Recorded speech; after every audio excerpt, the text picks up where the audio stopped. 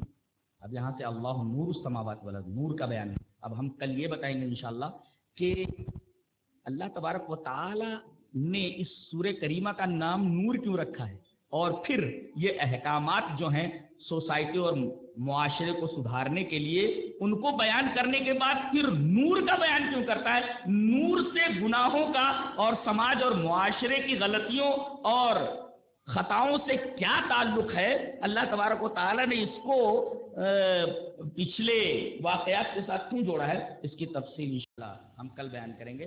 اللہ ہمیں جو کچھ بیان کیا گیا ہے اس پر عمل کرنے کی توفیق عطا فرمائے۔ وآخر دعوانا الحمدللہ رب العالمین۔ أعوذ بالله من الشيطان الرجيم پناہ مانگتا ہوں میں اللہ کی شیطان مردود سے۔ بسم الله الرحمن الرحيم شروع اللہ کا نام لے کر جو بڑا مہربان نہایت رحم والا ہے۔ سورة أنزلناها وفرضناها وأنزلنا فيها آيات بينات لعلكم تذكرون الزانية والزاني فاجلدوا كل واحد منهما 100 جلدة ولا تأخذكم بهما رأفة في دين الله إن كنتم تؤمنون بالله واليوم الآخر وليشهد عذابهما طائفة من المؤمنين۔ یہ ایک سورہ ہے جس کو ہم نے نازل کیا اور اس کے احکام کو فرض کر دیا اور اس میں صاف صاف آیتیں نازل کی تاکہ تم یاد رکھو۔ بدکاری کرنے والی عورت اور بدکاری کرنے والا مرد جب ان کی بدکاری ثابت ہو جائے تو دونوں میں سے ہر ایک کو 100 درے مارو، اور اگر تم اللہ اور روز آخر پر ایمان رکھتے ہو تو اللہ کے قانون کو نافذ کرنے میں تمہیں ان پر ہرگز ترس نہ آئے، اور چاہیے کہ ان کی سزا کے وقت مسلمانوں کی ایک جماعت بھی موجود ہو۔ بسم الله المسلم اخو المسلم، مسلم مسلم کا بھائی، لا یظلم ہو، تو ظلم نہ کرے، ولا یخذل، اس کو رسوا نہ کرے، ولا یحقر ہو، تحقیر نہ کرے۔ اور آپ نے سمجھا تقوی دل میں ہوتا ہے، تقوی ہاں ہونا۔ ویشیر الی صدری ثلاث مرات، آپ نے 3 مرتبہ اپنے سینے کی طرف اشارہ کرتے ہوئے کہا التقوی ہاں ہونا۔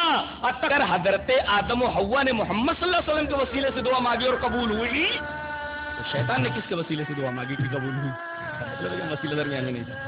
قال رب فانظرنی الی یوم یبعثون، اے میرے رب مجھے قیامت تک مہلت دے۔ یہ شیطان کی دعا ہے۔ بدبودار گارے سے ہوئے گندے، تجھے غرور زیبا دیتا ہے، تجھے تکبر زیبا دیتا ہے، تجھے اعجاب زیبا دیتا ہے، اتراہٹ تجھے زیبا دیتی ہے، اکڑ تجھے زیبا دیتی ہے، تیرا مادہ تخلیق ہی سڑا ہوا ہے۔ اے سڑے ہوئے وجود، تجھے فخر زیبت بخشی جائے گی، ایمان بھی باقی رہے گا، استقامت بھی اسے حاصل ہو جائے گی، شرط یہ ہے کہ قرآن کو اپنے سینے سے لگا لے۔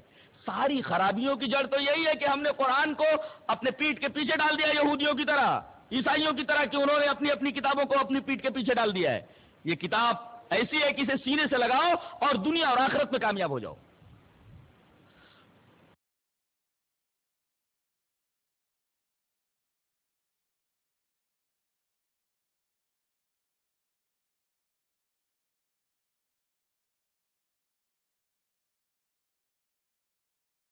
اعوذ باللہ من الشیطان الرجیم، بسم اللہ الرحمن الرحیم۔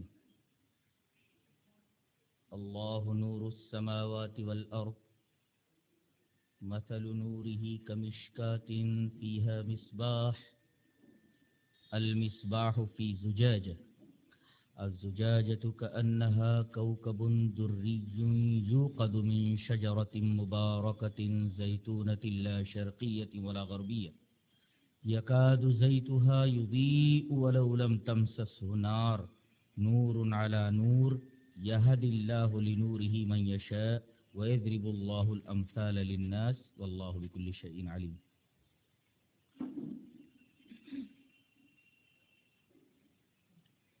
یہاں سے اللہ تبارک و تعالی نور کی وضاحت کر رہا ہے.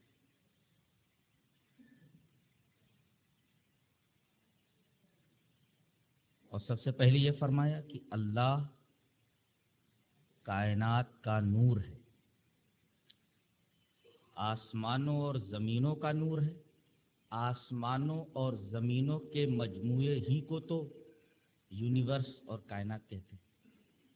تو اللہ آسمانوں اور زمینوں کا نور ہے، مطلب یہ کہ اللہ کائنات کا نور ہے. سب سے پہلے یہ بات سمجھ لیں کہ نور سے یا نور کی اس بحث سے پچھلے احکام جو بیان کیے گئے ہیں ربط کیا ہے، یا یوں کہہ لیں کہ پچھلے بیان کیے گئے احکام میں اور نور کی بحث میں آپسی کیا ربط ہے، کیا تعلق ہے.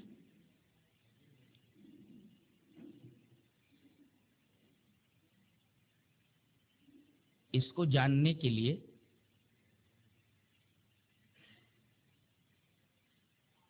تمہیداً ایک بات ذہن نشین کریں کہ ایک ہے نور اور ایک ہے نار. علامہ ابن تیمیہ علیہ الرحمہ نے تفسیر سورۃ النور کے اندر اس بات کی وضاحت کی ہے. یہ فرمایا کہ اشراق بلا احراق یہ نور ہے، یعنی چمک تو ہو مگر اس میں حرارت نہ ہو تو اس کو نور کہتے ہیں.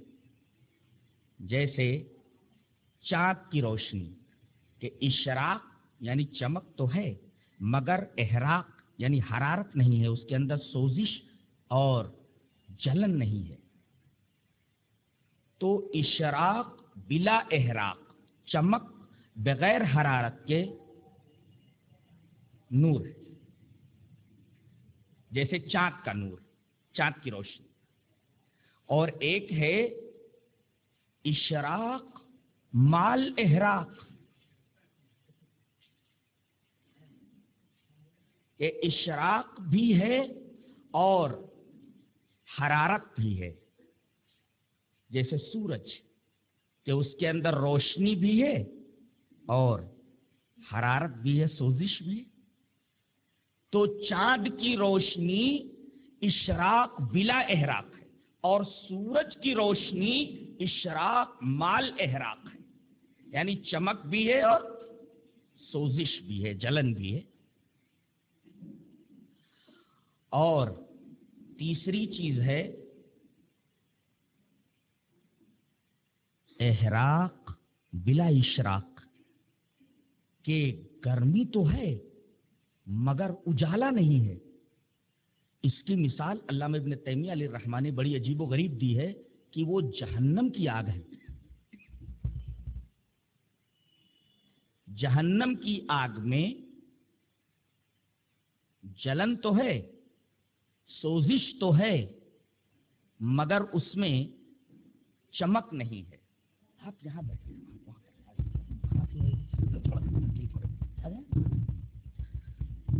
تو اس سے یہ پتا چلا کہ دوزخ میں گرمی تو ہے، سوزش ہے، جلن ہے اور ایسی آگ ہے، ایسی گرمی ہے کہ ویسی گرمی کا تصور بھی نہیں کیا جا سکتا. لیکن ساتھ ساتھ چاروں طرف اندھیرا ہے، چاروں طرف تاریکی ہے. اور اس بات کو اگر سمجھ گئے ہوں کہ جہنم کی آگ کے اندر گرمی ہے مگر تاریکی ہے، وہاں اجالا نہیں ہے، تو یہ بات بھی سمجھ لیں کہ گناہ کے اندر حرارت تو ہے مگر اجالا نہیں ہے، صرف حرارت ہی حرارت ہے۔ ایک نقطہ یہ معلوم ہوا کہ گناہوں کا مزاج گرم ہے، اس لیے کہ نبی کریم صلی اللہ علیہ وسلم نے نماز میں سورہ فاتحہ سے پہلے ایک دعا پڑھنے کی تلقین فرمائی ہے، دعائے معصورہ، اللہم باعد بینی و بین خطایایا کما باعدت بین المشرق والمغرب اللہم نقنی من الخطایا کما ینقی الثوب الابیض من الدنس اللہم اغسل خطایایا بالماء والثلج والبرد۔ یہ بخاری شریف کی روایت۔ کیا مطلب ہے اس دعا کا؟ اے اللہ میرے اور میرے گناہوں کے درمیان اتنا فاصلہ کر دے جتنا کہ مشرق اور مغرب کے درمیان فاصلہ ہے، میرے اور میرے گناہوں کے درمیان اتنا فاصلہ کر دے، گناہ مجھ سے اتنے دور ہو جائیں جیسے مشرق اور مغرب کا ڈسٹینس اور فاصلہ ہوتا ہے۔ اور اے اللہ مجھے میرے گناہوں سے اس طرح پاک کر دے جیسا میلے کپڑے کو پانی سے صاف کیا جاتا ہے۔ اللہم نقنی من الخطایا کما ینقی الثوب الابیض من الدنس، جیسے سفید کپڑے کے اوپر اگر میل لگ جائے تو اس کو دھل کر صاف کر دیا جاتا ہے، تو اے اللہ گناہ کرنے کی وجہ سے میری روح کا جو لباس میلا ہو گیا ہے، میری روح کا لباس جو گندا ہو گیا ہے، اے اللہ میرے اس روح کے لباس کو دھل کر کے پاک کر دے، جیسے کہ وہ کپڑا جو سفید ہے اور اس پر کیچڑ یا مٹی لگی ہوئی ہے، گندگی لگی ہوئی ہے، اس کو پانی سے صاف کر دیا جاتا ہے۔ اور آخری ٹکڑا قابل غور ہے کہ اللہم اغسل خطایایا بالماء والثلج والبرد، اے اللہ میرے گناہوں کو تو پانی سے دھل دے، برف سے دھل دے اور اولے سے دھل دے۔ سوال یہ ہے کہ گناہ کو پانی سے دھلنے کی کیا ضرورت ہے؟ اور پھر کہا جا رہا ہے برف سے دھل دے، برف سے دھلنے کی کیا ضرورت ہے؟ اور اس کے بعد کہا جا رہا ہے اولے سے دھل دے۔ اس کا مطلب یہ ہوا کہ پانی ٹھنڈا ہوتا ہے، اس سے زیادہ ٹھنڈا برف ہوتا ہے، اور اس سے زیادہ ٹھنڈا اولا ہوتا ہے۔ پانی ٹھنڈا، اس سے زیادہ ٹھنڈی برف ہوتی ہے، برف میں اس سے زیادہ ٹھنڈک ہوتی ہے، اور اس سے زیادہ ٹھنڈک اولے میں ہوتی ہے۔ گناہوں کو ٹھنڈی چیز سے دھلنے کا مطلب یہ ہے کہ گناہوں کا مزاج گرم ہے۔ یہی وجہ ہے کہ آدمی جب چوری کرتا ہے تو چوری کرتے وقت پسینے پسینے ہو جاتا ہے، لیکن گناہ کا مزاج گرم ہے۔ زنا کرتے وقت یا کوئی پاپ کرتے وقت آدمی پسینے میں نہا اٹھتا ہے، جس سے پتہ یہ چلتا ہے کہ گناہ کا مزاج گرم ہے۔ تو وہاں گرمی تو ہے مگر اجالا نہیں ہے، تو گناہوں کو جہنم کی آگ سے خاص مناسبت ہے کہ گناہ کا مزاج گرم اور گناہ کالا ہوتا ہے، گناہ کالا ہوتا ہے، گناہ کا مزاج گرم ہے۔ یہ تو اس حدیث پاک سے معلوم ہوا۔ اور ایک روایت اور بھی ہے کہ نبی کریم صلی اللہ علیہ وسلم نے ارشاد فرمایا کہ بندہ جب گناہ کرتا ہے، مشہور حدیث ہے، تو گناہ کرنے کی وجہ سے اس کے دل کے اوپر ایک کالا نقطہ پڑ جاتا ہے، نقطۃ سودا، ایک بلیک اسپاٹ۔ تو اس حدیث سے معلوم ہوا کہ گناہ کا رنگ کالا ہے۔ دعائے معصورہ سے معلوم ہوا کہ گناہ کا مزاج گرم ہے، اور اس حدیث پاک سے معلوم ہوا کہ گناہ کا رنگ کالا ہے۔ ایسے ہی جہنم گرم ہے اور اس کا رنگ کالا ہے۔ تو گناہ میں اور جہنم کی آگ میں ایک خاص مناسبت ہے، ایک خاص ربط ہے، خاص تعلق ہے، اور یہ جزا من جنس العمل ہے۔ گرم اور کالی چیز کے لیے گرم اور کالی چیز چاہیے، تو گناہ گرم ہے اور رنگ اس کا کالا ہے، ایسے ہی جہنم کی آگ انتہائی گرم ہے، جیسا کہ قرآن حکیم نے فرمایا قُلْ نَارُ جَهَنَّمَ أَشَدُّ حَرًّا، جہنم کی آگ انتہائی گرم ہے۔ تو اس کے گرم ہونے کا ثبوت قرآن حکیم سے ملا کہ بہت زیادہ گرم ہے، اور کالی ہے وہ بہت ساری احادیث سے ثابت ہے کہ دھونکا گیا تو لال ہوئی، پھر 1000 برس دھونکی گئی تو پیلی ہوئی، پھر اس کے بعد 1000 برس دھونکا گیا تو پھر کالی ہوئی، اب کالی ہی ہے۔ تو گناہ کا مزاج گرم، اس کا رنگ کالا، جہنم کی آگ انتہائی گرم، اس کا رنگ کالا، لہذا گناہ کو جہنم کی آگ سے ایک خاص طریقے کی مناسبت ہے۔ اور اس سے پہلے جو احکام بیان کیے گئے ہیں وہ گناہوں کے بارے میں ہے۔ میں نے بتایا تھا کہ سورہ نور کی نمبر 1 آیت سے لے کر 26 نمبر کی آیت تک یہ بیان کیا گیا ہے کہ معاشرے میں اگر گناہ وجود میں آ جائے تو اس کا تدارک کیسے کیا جائے، اور پھر 27ویں نمبر کی آیت سے لے کر کے آگے تک یہ بیان کیا گیا ہے کہ یہ احکام اگر برت لیے جائیں، یہ جو احکام اور قوانین دیے گئے ہیں، ان احکام اور قوانین کو اگر مارز عمل میں لے آیا جائے تو سرے سے معاشرے میں گناہ پیدا ہی نہ ہوں۔ تو اس سے پہلے گناہوں کا تذکرہ تھا اور گناہوں کے اوپر احکام کیا نافذ ہوتے ہیں ان کا بیان تھا۔ اب یہاں سے نور کا بیان چل رہا ہے۔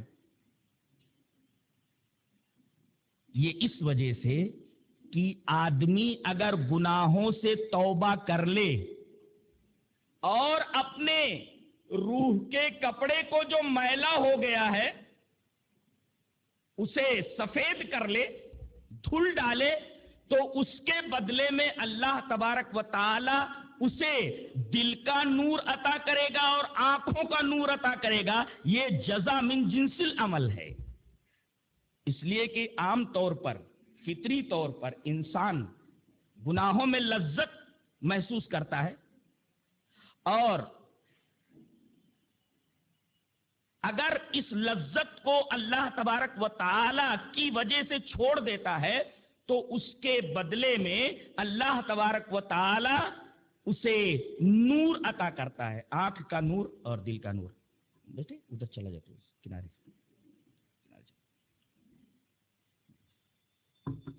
تو یہ آیت نور سے پچھلے مبحث کا تعلق ہے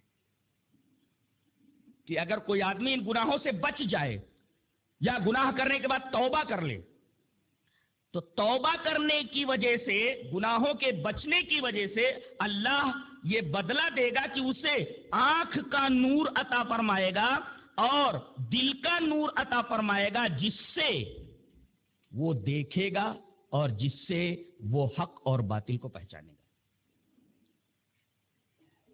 اتنی بات سمجھنے کے بعد ایک اور بات سمجھ لیں کہ نور 4 قسم کا ہوتا ہے۔ نور کی 4 قسمیں ہیں۔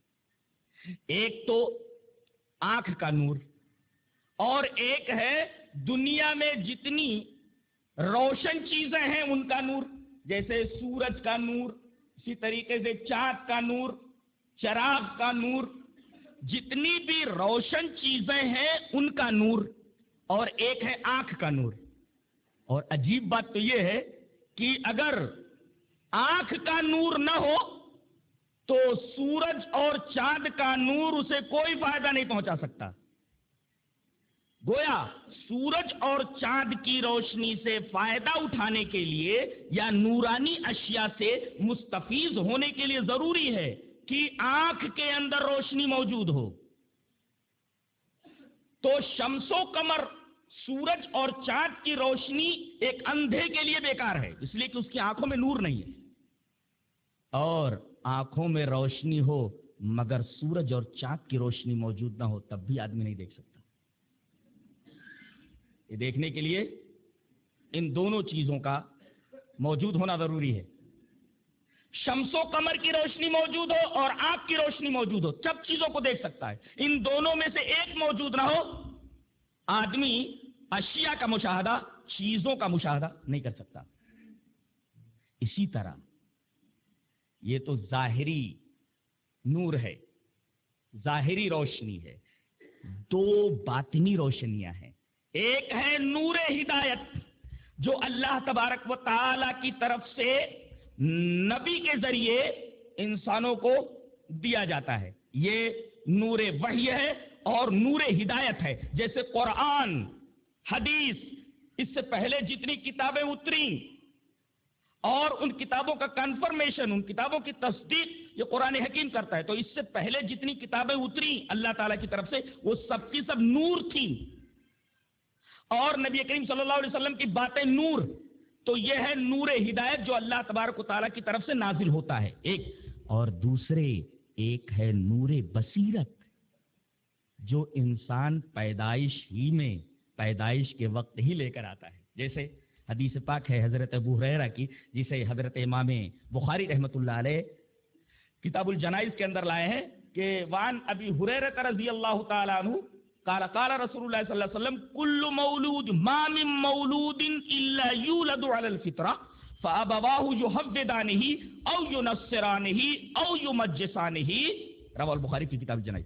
کہ حضرت ابو ہریرہ فرماتے ہیں کہ رسول اللہ صلی اللہ علیہ وسلم نے ارشاد فرمایا کہ دنیا میں جو بھی بچہ پیدا ہوتا ہے وہ فطرت کے اوپر پیدا ہوتا ہے، یعنی وہ اسلام کے ساتھ پیدا ہوتا ہے، وہ نور بصیرت لے کر پیدا ہوتا ہے.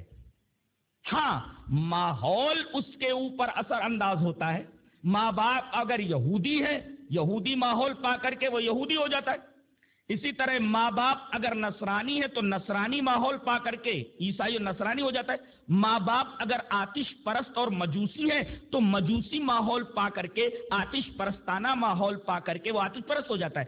اس حدیث پاک سے ایک نقطہ یہ معلوم ہوا کہ اگر کوئی ماں، کوئی باپ بچے کی اسلامی تربیت نہ کریں تو بچے کے اوپر ظلم کرتے ہیں، اس لیے کہ اس کے ساتھ خلاف فطرت برتاؤ کیا جاتا ہے، خلاف فطرت سلوک ہے یہ. اور یہ ماں باپ کا فریضہ ہے کہ بچہ جس فطرت کے اوپر پیدا ہوا ہے اسے اس نور کی رہنمائی میں، جسے نور ہدایت کہا جاتا ہے، فطرت کی اس روشنی کو آگے بڑھائے.